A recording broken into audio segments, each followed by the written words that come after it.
Good evening, Azeroth, and welcome to episode 136 of the World of Goldcraft.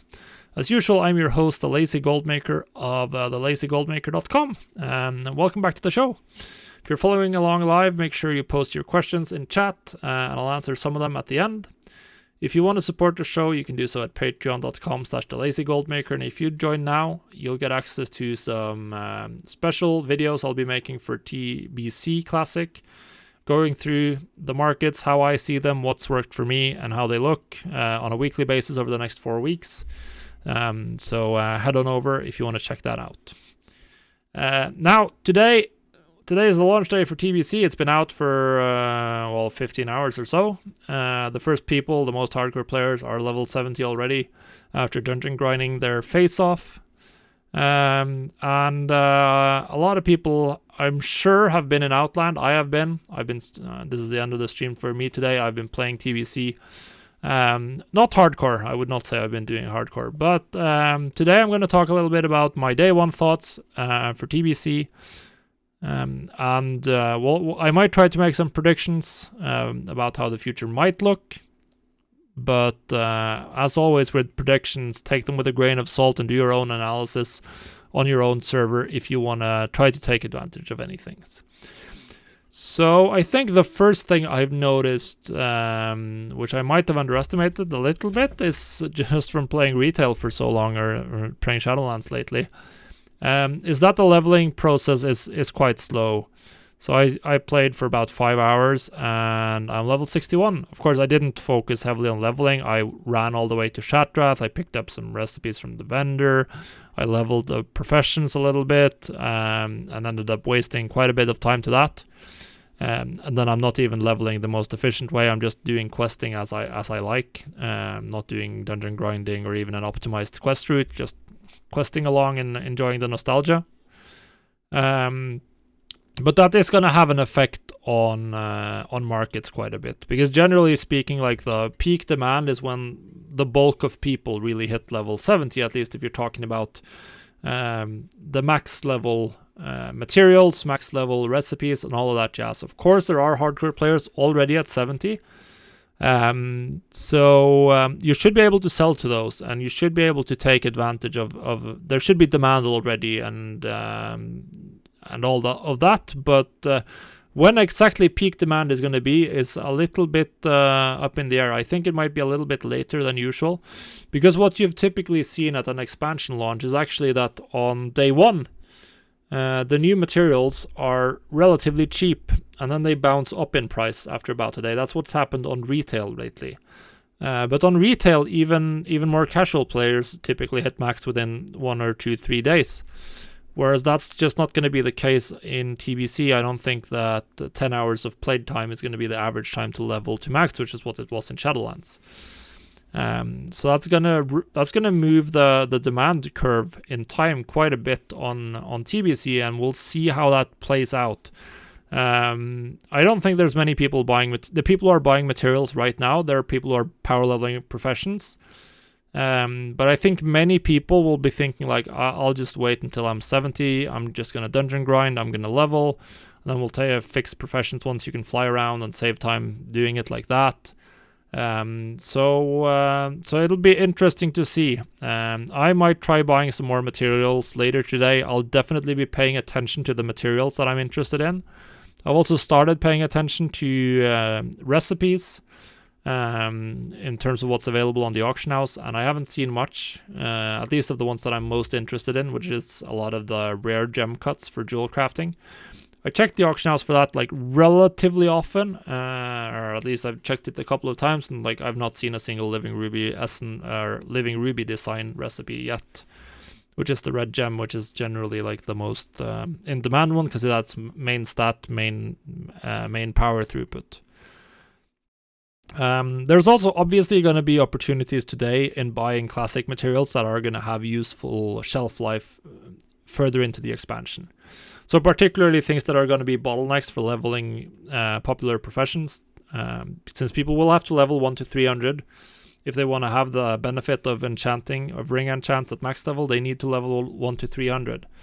So Vision Dust is the thing to go for there. I made some money yesterday flipping enchanting materials to like last minute buyers. And now is definitely the time to, if you have extra capital, now is the time to stock up on that. There's also tons of opportunities right now with vendor patterns. I've seen some vendor patterns, like you have to go to Shadow Moon Valley. Some people are posting those for like 300 gold on the auction house. People have to value how much they value their travel time. There's a lot of vendor recipes that you can buy and you can post on the auction house. So consider taking a lap around some zones if you can. If you're bored and you just want to focus a little bit on gold making and take a break from the leveling, you can ride around, unlock a bunch of flight paths, hit up a bunch of vendors, and buy the recipes. This is not guaranteed money. Obviously, you need to get the sale, which there's a chance you don't get it in time, and the price goes down, and maybe it even goes down so much that you can never really sell it for a significant profit, and you just locked up some gold. But that's definitely an opportunity. Like I rode to Shatrath and picked up some recipes when I was there. Picked up all of the ones I saw. And sent them to my banker, and they're posted on the auction house. I haven't gotten any sales on that yet. So there's that. Also, right now, gems and ore seems way too expensive to me. On my realm, at least, we had fell iron at like 3 gold a pop. There's a lot of materials available though. But at that price, it's I don't think prospecting is worth it. We'll see. I don't think that you'll sell a lot of rare gems. The rare gems, uncut, are currently posted on the auction house for about 100 gold. I don't see there being much demand for those until people actually start hitting level 70 and getting previous. Like, I don't think people are gonna put expensive gems in previous gear. They'll just slam in some uncommon ones that are gonna be much cheaper. And then you won't see the sales of the more expensive gems until a little bit later down the line. And I also think that right now, when people need the ore to level their professions as well, that ore might just be a little bit too expensive, and we might see that a lot of activities, including prospecting, might not be profitable for a little while. But we'll see, because we are dependent on having demand, on having max level or high level characters that want to buy the finished items, and that's certainly not going to be there yet to a large degree. But there are going to be people have started hitting 70, so they're going to continue hitting 70. So demand is going to start growing for sure. Of course, you might be on a lower pop realm or a realm where no one's close to 70 quite yet, which is going to give you a little bit more time to work on rep, to work on whatever you want to work on. And getting more recipes ready to go, and that's definitely what I would suggest doing right now. Leveling profession skill is quite quick in general in TBC, I'd say. I'm already halfway to 375 on tailoring. I haven't even done anything hardcore at all, and I'm ready to essentially craft more the imbued netherweave bags as soon as I can find the materials for it, because no one has gotten to Terracar Forest and started farming the netherweb spider silk yet, so no one can craft the imbued netherweave bag. I'm saving up some materials to craft that when I can, and try to make some profit from leveling tailoring if possible.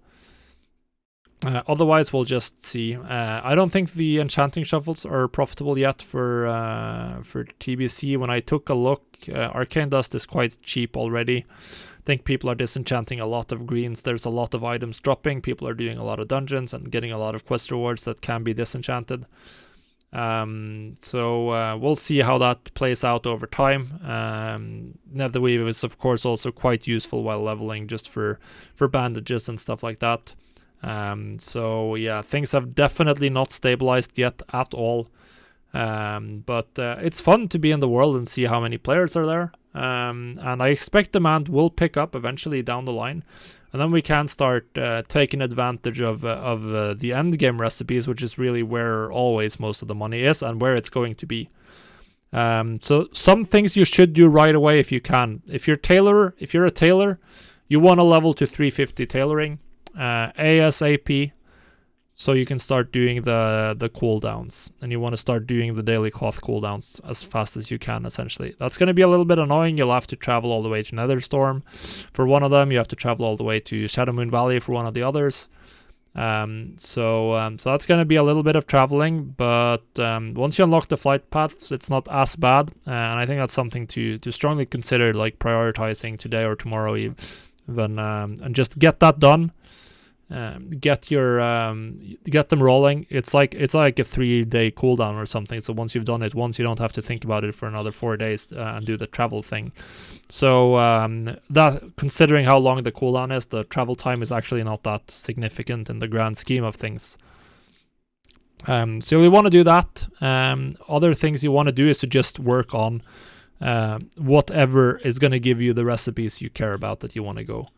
Farm rep with whatever rep you care about, like if you're a tailor as well, again, as my main is, you may want to farm your scryers or Alder rep as high as possible to get access to the epic spell thread that you get from being exalted with them. That's one example. You should check out your own profession if you haven't. Wowhead has a fantastic overview of recipes for all the professions and where they come from.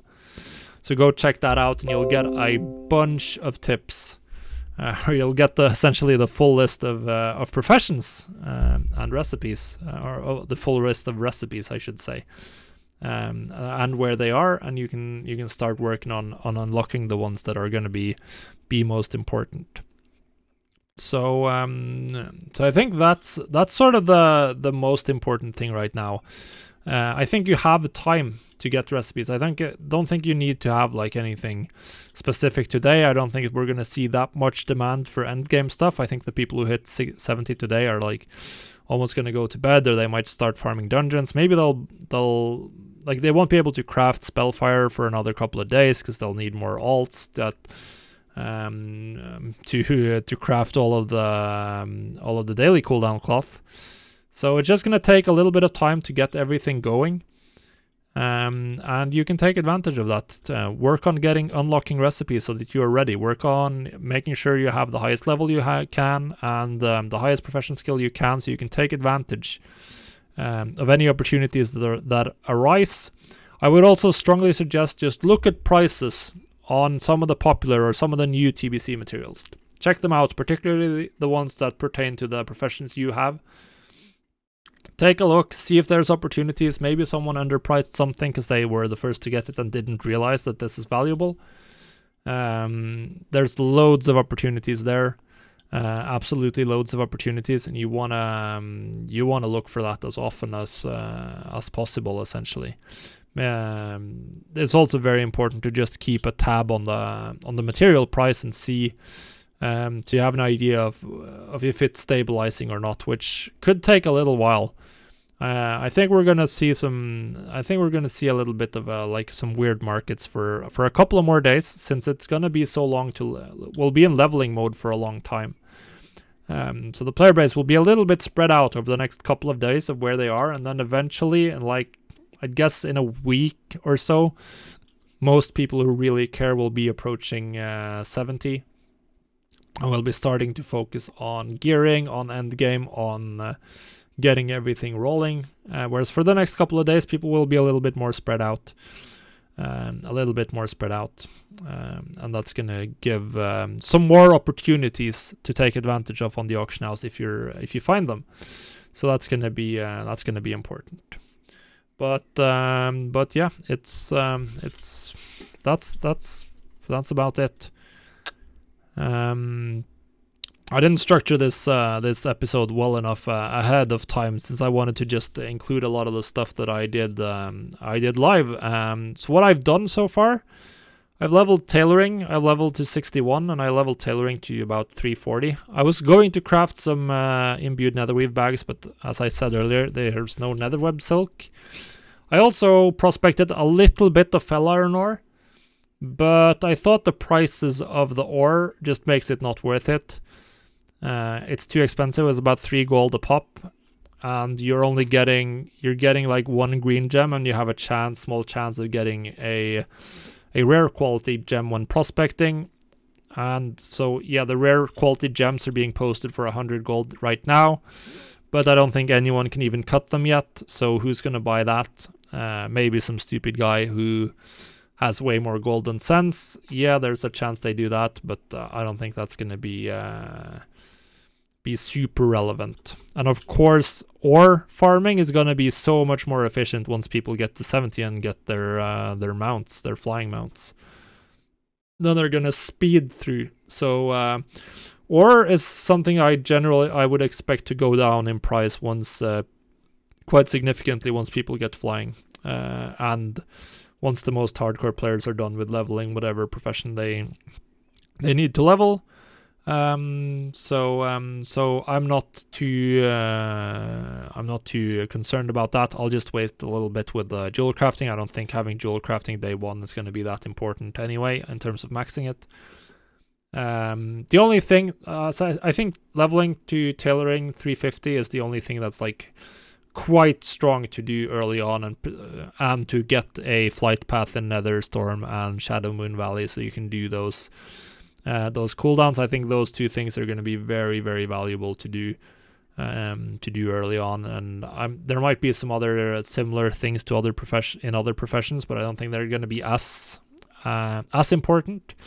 And then we'll just see, like, as we go throughout the next couple of days, then it's going to be more important to get other professions up to speed as well.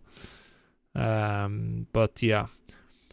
You can also probably take advantage of right now if there's any specific items that drop from dungeons. Since people are doing so much dungeon farming, anything that has a good chance of dropping from dungeons is going to be potentially relatively available. And some leveling items that are generated in large quantities while leveling, but not so much by people playing at max level, there's a chance that some of them are also going to be cheaper right now. And there's definitely an opportunity to level professions right now, as people haven't maxed out their characters, so many people will just be focusing on leveling and then focus on professions, which means that there's not that many people buying materials, and you can potentially take advantage of that to get some cheap materials.